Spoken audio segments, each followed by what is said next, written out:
Jai Guru and welcome to Heartland Ari. Dosto, it has been a few days since the Pahalgam terrorist incident, and generally I have maintained a silence except one or two cryptic tweets on Twitter, X. इसका main reason ये है कि there are already many people covering the incidents, its implication, its possible backgrounds, etc. etc.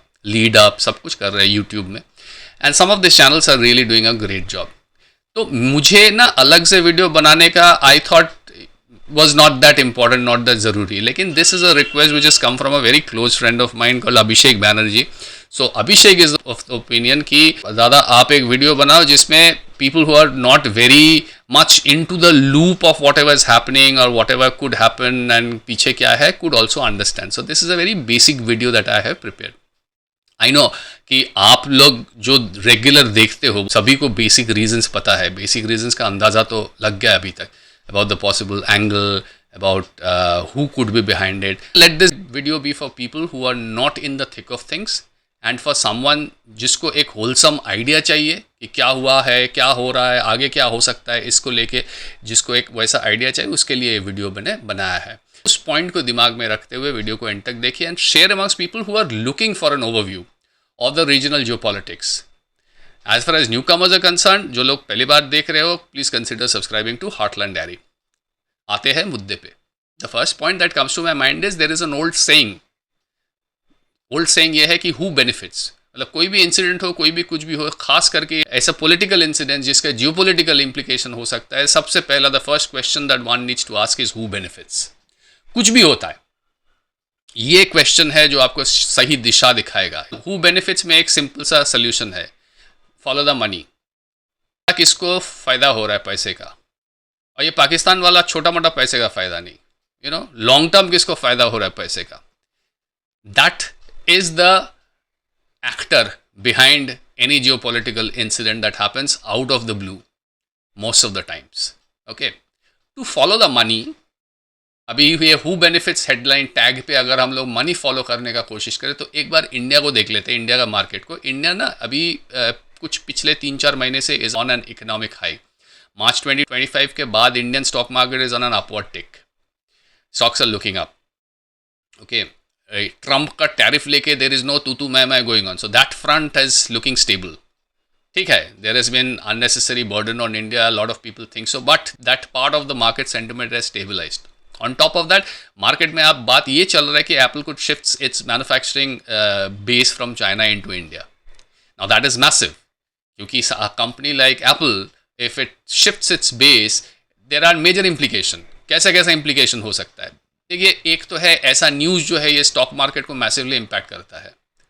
These are big waves. Apple is like the most valuable or the second most valuable company in the world. So these are big waves that affect the confidence of the investors. अब stock market में investor हो सकता है, real estate का investor हो सकता है, corporation infrastructure का इन्वेस्टर हो सकता है, कुछ भी, anything. When I say investor I mean overall investor. So as I said, Apple is one of the most valuable companies in the world. तो मैन्युफैक्चरिंग बेस का जो इन्वेस्टमेंट सोच रहा है उसका भी कॉन्फिडेंस को अफेक्ट करेगा. और अगर एप्पल जैसा जॉइंट इंडिया में मूव करने का सोच रहा है या अगर मूव कर जाता है तो 1000 और भी सोचेंगे. सो एप्पल के पीछे पीछे अर्ली अडेप्टर्स जिसको बोलते हैं मार्केटिंग टर्म में, वो लोग जाएंगे. और अर्ली अडेप्टर के पीछे पीछे जाएंगे फॉलोअर्स मार्केटिंग लिंगों में, और फॉलोअर्स हमेशा सबसे ज़्यादा होता है. सो लीडर एक होता है, अर्ली अडेप्टर 2, 10, 15, 20 होता है, और फॉलोअर्स होते हैं फिर लाखों में. उसके बाद आते हैं लैगर्ड्स मार्केटिंग टर्म में. Anyway, let's not deviate. So if Apple leads, there would be early adopters, they would also be heavy weights from every industry. उसके बाद जो फॉलोअर जाएंगे वो 1000 में, लाखों में होंगे. तो ये जो शिफ्ट है ये easily could snowball into a mega loss for someone. और समवन का लॉस होगा ही, क्योंकि कहीं से तो शिफ्ट करना पड़ेगा ना. एप्पल तो आउटर स्पेस से नहीं आएंगे. एप्पल का मैन्युफैक्चरिंग बेस कहीं पे था, XYZ लोकेशन में, वहाँ से शिफ्ट होकर इंडिया आने का बात कर रहे हैं. तो वहाँ से शिफ्ट हो जाएंगे, तो एप्पल के साथ साथ और 2-5 हज़ार अगर शिफ्ट हो गया तो वो जहाँ से शिफ्ट हो रहा है वहाँ का तो लॉस होगा ना। तो ये बेनिफिट इंडिया को होगा किसके एक्सपेंस पे? This uptick in Indian market, this stabilised Donald Trump का तू मैं front, okay, whispers of manufacturing base shifting, these are all gains for India.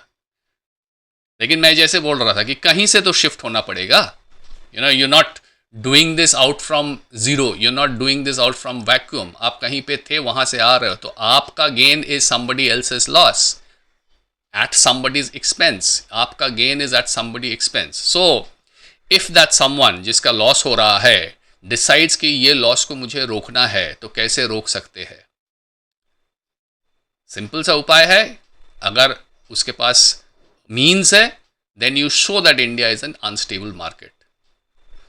अगर मैंने ये प्रूव कर दिया कि इंडिया में safety related, security related problems है, अगर मैंने ये प्रूव कर दिया कि इंडिया में फॉल्ट लाइन रिलेटेड प्रॉब्लम्स है, अगर मैंने ये प्रूव कर दिया कि इंडिया के अलग अलग रीजन में सेसेशनिज्म रिलेटेड प्रॉब्लम है, तो फिर मुझे थोड़ा सा ब्रीदर मिल जाएगा from losing out on the companies leaving my country. फिर ये लोग यहाँ से, मेरे देश से शिफ्ट नहीं होंगे या होने का नहीं सोचेंगे. जो डेस्टिनेशन कंट्री है उसको बैड लाइट पे दिखाओ, बैड लाइट पे दिखाने के लिए मुझे कुछ XYZ को करना पड़ेगा. तो ठीक है, चलो करते हैं. तो करते हैं से पहले आते हैं ऐसा कौन सोचेगा? आप सबको पता है China is an easy answer, but ठीक है, let us understand that 2 minute के लिए. See, China could be in economic trouble. Okay, dispassionately speaking, China could be in economic trouble. Not enough to perhaps bring the whole entire country down, but significant trouble तो है. There is no doubts about it. Trump का जो tariff वार जो चल रहा है, तो आई don't no उसमें कौन जीतेगा और कौन हारेगा, बट दीज तू मैं जो चलता है, usually they destabilise market, and market is a very touchy kind of a place, specially when we talk about stock market. थोड़ा सा इधर से उधर हो जाएगा तो स्टॉक मार्केट भी इधर उधर हो जाता है. It's an anticipatory move that many people do. So ये जो तू मैं चल रहा है, इसमें मार्केट को ये हिट कर सकते हैं. और कोई भी किस्म का market destabilisation is not a desired situation, सबको पता है. चाइना का ऊपर से factory activities are contracting at a worrying rate. There is something which is called manufacturer PMI और the purchasing managers index that fell below 50. Incidentally ये 2023 के बाद पहली बार 50 के बिलो फॉल किया, और 50 के नीचे गिरना मतलब मार्केट कॉन्ट्रैक्शन, और मार्केट कॉन्ट्रैक्शन मतलब गवर्नमेंट का इंटरवेंशन. नॉर्मली फ्री मार्केट में कोई नहीं चाहता है कि गवर्नमेंट इंटरवीन करे हर बात पे, या एक ऐसा सिचुएशन आ जाए जहाँ पे गवर्नमेंट को इंटरवीन करना पड़ता है बेल आउट के लिए. That shakes confidence of people. ऊपर से China has not manage to recover from that Evergrande collapse जो हुआ था 1-2 साल पहले. वो भी मैनेज नहीं कर पाए इतना आसानी से, बिकॉज प्रॉपर्टी मार्केट डैमेज हो गया तो छोड़ दो, रेपुटेशन डैमेज जो कि हुआ था एवरग्रांडे कोलैप्स से, it takes a very long time to address. और चाइना का डिसएडवांटेज ये है कि China is got a very weak soft skill power. China को कोई पसंद नहीं करता है. चाइना एक वो नेसेसरी इविल जैसा है. There is nothing related to China culture which the outer world, larger world likes.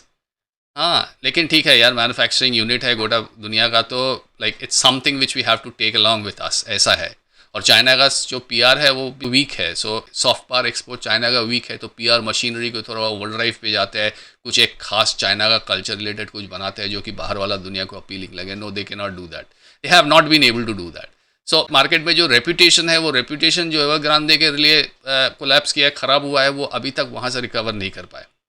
सो ऐसा एग्जाम्पल्स बहुत सारे हैं, this could go on, but I guess viewers को थोड़ा सा भी अंदाजा लग गया, you get the point right, कि all is not good in China.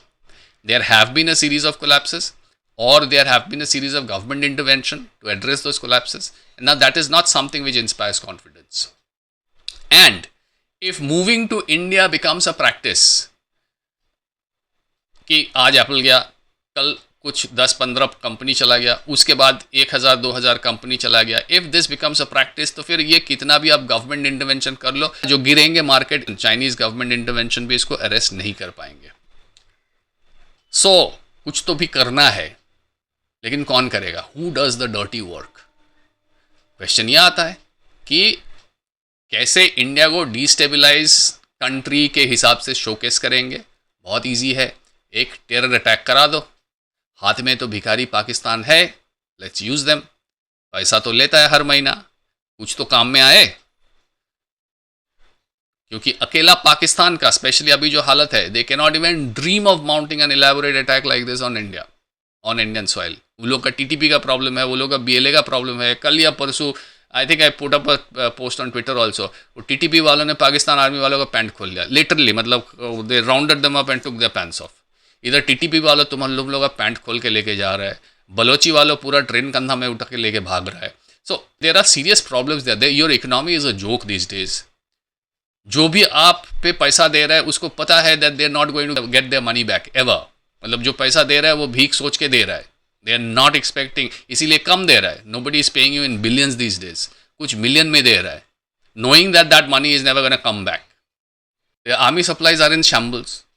3 दिन का एम्यूनेशन है, शायद 7 दिन 6 दिन या 7 दिन का फ्यूल है। अगर ऑल आउट वॉर हो जाता है, they would not last. All out war अगर हो जाता है तो सिर्फ इंडिया के साथ एक फ्रंट में नहीं होगा, उधर से टीटीपी, इधर से बलोची अटैक भी करेंगे, because they are also looking at their share of pie. तो they probably not going to last for more than 96 hours. अब ये कंडीशन में तो पागल भी नहीं सोचेगा कि you to fight a bigger power like India and things like that. और Pakistan army and institution might be भिखारी, बट दे आर नॉट पागल, not by any chance, they are not पागल। The next point that we are going to cover is focus। ये attack stage करने का confidence and command दोनों ही मिला उसको China से। मुनीर का जो स्पीच था वो was to try and get his country to rally behind him। वो जो हम अलग है, हिंदू अलग है, मुस्लिम अलग है, 2 नेशंस है, ये है, this was just a kind of a preparation कि कंट्री उसके पीछे रहे। ओके क्योंकि Munir was about to launch this on Pahalgam, they were expecting India to strike back। इस कंटिजेंसी के लिए ये हिंदू मुस्लिम इंडिया पाकिस्तान करो, तो इंडिया में जो होगा वो बाद में बात करेंगे, लेकिन अपना देश में तो एटलीस्ट अपना जो क्राउड है, इतना प्रॉब्लम के बावजूद भी बिकॉज इंडिया इज अटैकिंग, तो crowd would be united and crowd would be banking the army, जो कि आर्मी को बहुत चाहिए। बिकॉज पाकिस्तान आर्मी का ठीक है पैसा वैसा जो इधर उधर से मिल रहा है, अभी 10-20 साल और चला सकते हैं शायद, या 10 साल या 5 साल, लेकिन public hate the army now and they make no bones about it. So that is why it is good to have your country support you. That is why the speech was made. The Hindu-Muslim angle remains heavily underlined यहाँ पे। और अभी आते हैं India में, जिस तरीके से the terrorists made sure that they were shooting only Hindu tourists, फिर जिस नेचुरल तरीके से immediate backlash हुआ on social media, जिस नेचुरल तरीके से immediate backlash हुआ on कश्मीर, throughout India, जिस तरीके से Kashmir stood a real chance of losing out on crores of tourism money, that would have further antagonized this Muslim population also। and मतलब एक तो हिंदू को मारा तो हिंदू पॉपुलेशन भड़केंगे, अब ऊपर से कश्मीर का आप जाना बंद कर दिए, कश्मीर में उधर रो रहा है तो मुस्लिम पॉपुलेशन भी भड़केंगे। तो ये मतलब this is a recipe for disaster, this is a perfect recipe for Hindu Muslim fault line जो है उसको ज़्यादा, वो क्रैक जो डिवाइड है उसको ज़्यादा ब्रॉडन करने के लिए। So this was planned with only one objective, ये था focus. I said let's talk about focus, this was the focus, a Hindu Muslim divide which is an all round the year hit recipe in India. Overall expectation क्या था? India को ambush करना है, ambush करना है along the existing Hindu Muslim fault line. 2 minute भी नहीं लगेगा फॉर इंडिया टू अंडरस्टैंड कि ये पाकिस्तान है पीछे, क्योंकि ये तो हो रहा है ना, this is nothing new, this is been happening for a long time. And India is especially going by the last time का बालाकोट वाला time का surgical strikes and all, India would be expected to retaliate heavily this time. Why? Because economically stronger है, voices are getting stronger। पिछले बार किया था, थोड़ा सा भी किया था, इस बार में कुछ बड़ा करना चाहिए। So India was expected to retaliate heavily। When India retaliates against Pakistan, supply Pakistan with ammunition, enough ammunition to keep India occupied military front में। और पाकिस्तान को तो चाइना का मिला ही, because this Pahalgam terrorists they came in, they were using Huawei का communication devices which is out in the newspaper, so they had already supplied। So supply Pakistan with ammunition and all, let Pakistan keep fighting India to the last Pakistani army man, that is the idea। Domestically India में क्या होगा, this Hindu Muslim chaos could spill into a worst case scenario civil war। Civil war नहीं हुआ, it could impact major focus area. मान लो UP में कुछ हो गया, UP is a major investor destination focus area, Tamil Nadu में कुछ हो गया, investor destination focus area. Maharashtra में कुछ हो गया, इन्वेस्टर डेस्टिनेशन फोकस एरिया, ये हो जाएगा फोकस एरिया जहाँ पे इन्वेस्टमेंट डेस्टिनेशन हो। या तो फिर बॉर्डर रीजन में कुछ हो जाएगा। सो एनी विच पे कुछ भी हो, once this starts this, whether it's a protracted civil war, whether it's a destination wise civil conflict and things like that, and riots and one way riots, of course, goes without saying, फिर वे क्या हो जाएगा, India then suddenly is no longer an attractive investment destination. Apple might have a second thought. Companies that were thinking about moving out like Apple might start having second thoughts. So India suddenly वो destination का जो level था, number one, first एकदम preference for destination, choicest destination से कम होके नीचे आ जाएंगे। यहाँ पे ऐसे हो सकता है कि there are other factors, other players also other than China, possibly. मुझे लगता है कि the democrat dominated ex bureaucracy and power centers and leadership are also there, because they too have high stakes riding on China, because इतना साल से वहाँ पे सब सारे मैन्युफैक्चरिंग बैठे हुए हैं। I am sure there are lot of allied networks that are created which have been used to benefit all the democratic bureaucrats and lawmakers and politicians and things like that. ये चला जाएगा तो that entire ecosystem which has been built upon this manufacturing units based out in China is going to disappear. ये हो सकता था, इसका एक आइडिया था कि चाइना का मैन्युफैक्चरिंग यूनिट वो वियतनाम, कंबोडिया, बांग्लादेश में शिफ्ट करा देंगे और China is going to be the local supervisor. But Donald Trump ने ये वियतनाम, कंबोडिया, बांग्लादेश के ऊपर भी भयंकर एंटिसिपेटरी टैरिफ लगा दिए हैं। So moving out to this places is not an option कि चाइना को सुपरवाइजर बना के रीजनली डिस्ट्रीब्यूट करो।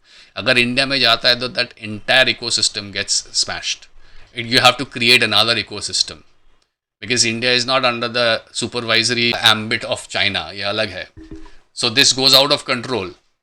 So there could be a reason if this goes out of control। हालांकि हाँ, डायरेक्ट रीजन नहीं है, लेकिन बहुत सारे billions of dollars losing out in the ecosystem that has been build by China and the democrat law makers and politicians. ये अगर खत्म हो गया तो there was lot of losses that the democrat bureaucracy would face. तो इसके लिए हो सकता है कि they are there. So macro view, मुझे लगता है that this was a partially ex united से, वो जो Biden and Hillary Clinton and वो लोग के जितना भी चट्टे बट्टे हैं, वो लोग designed China, designed Ukrainian crisis in the make. मतलब पाकिस्तान को यूक्रेन बनाओ और इंडिया को बनाओ रशिया, और यूएस जैसे यूक्रेन को वेपन सप्लाई किया, वैसे यहाँ पे चाइना पाकिस्तान को सप्लाई करेंगे। Drag India into a protracted conflict and that is going to hurt India just like it has hurt Russia. As far as Pakistan is concerned, who cares about Pakistan? Who cares about what happens to them? Not even Pakistan army cares anymore. वो लोग को भी बहुत अच्छी तरह से पता है और वो समझते हैं कि no matter what they do, Pakistan is too far down the hole to recover economically. Right now, वो लोग सब Zelensky है. Only bothered about their personal bank balance, financial security, retired life, कहीं वेस्ट में जाएंगे, विला ले लेंगे, retired life lead करेंगे. Nobody gives a flying Pakistan anymore. Finally, last में आते हैं इंडिया में. Let's mention 2-3 points about India.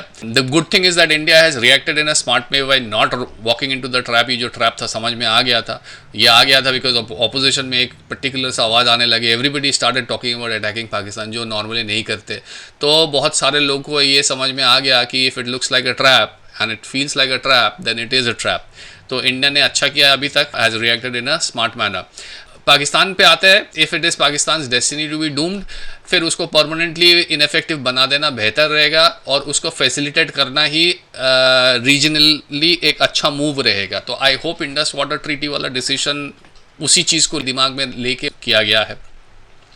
साथ साथ में अगर तहरीक तालिबान पाकिस्तान और बीएलए को हेल्प करते हैं, इंडिया फैसिलिटेट कराते हैं किसी भी तरह से to carve out their own territory. TTP को पाश्तूनिस्तान चाहिए टू मर्ज विद अफगानिस्तान, बलोचिस को बलोचिस्तान चाहिए. इसमें आ जाते एक चीज़ कि बलोची कोस्ट लाइन जो होंगे that would be a contested region या बिग पावर्स के लिए, चाइना एंड अंकल प्रॉब्ली. तो यहाँ पे if in future there is a separate Balochistan, फिर it is going to be in India's advantage कि वहाँ का गवर्नमेंट इंडिया फ्रेंडली हो. So I am sure there would be people thinking along that lines and planning along that lines. एक और चीज़ है, अभी coverage नहीं हो रहा है because of this Pahalgam incident. Eastern side of India still remains a problem. Chattogram still remains a problem. Rangpur still remains a problem. वो Hillary Clinton वाला डेमोक्रेट वाला आइडिया वाला जो क्रिश्चियन स्टेट नॉर्थ ईस्ट में इंडिया का बनाना है, that still remains a problem. ये प्रॉब्लम्स है, ये प्रॉब्लम्स रहेंगे अभी.